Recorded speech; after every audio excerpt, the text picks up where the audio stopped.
We commit to close this gap. Kaunti ya Isiolo inakabiliwa na changamoto kubwa katika juhudi za kuzuia na kutibu saratani ya shingo ya kizazi, huku wadau wa afya wakieleza wasiwasi wao kuhusu viwango vya chini vya uchunguzi, uwezo mdogo wa matibabu na imani potofu miongoni mwa changamoto zinazoendelea kuzuia matibabu.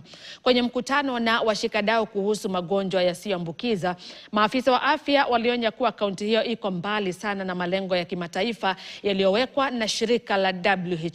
Shirika hilo linapendekeza kutokomeza saratani ya shingo ya kizazi kwa kuhakikisha angalau 90% ya wasichana wanapatiwa chanjo ya HPV, zaidi ya 70% ya wanawake wanachunguzwa na wale wanaopatikana na ugonjwa wanapatiwa matibabu kwa wakati. Maafisa wa afya walisisitiza umuhimu wa chanjo ya HPV kwa wasichana wenye umri wa miaka 10 hadi 14.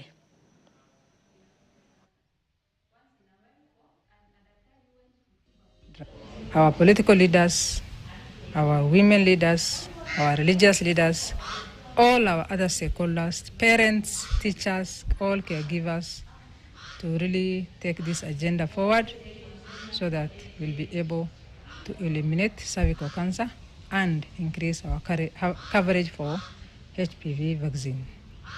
Kwa hivyo tufungue macho kama wananchi, hasa sisi kama viongozi wenu wa dini. Hii magonjwa imemaliza watu wetu wengi. Watu wetu wengi hawana rasilimali ya kutosha. Imeleta machungu mengi.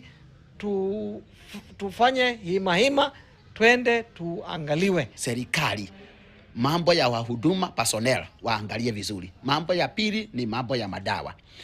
Mambo ya madawa tuhakikisha kwamba hospitali zetu ziko na madawa ya kuhudumia hizi NCDs. Mtu asiende apaniwe ukaguzi then kuambiwa ya kwamba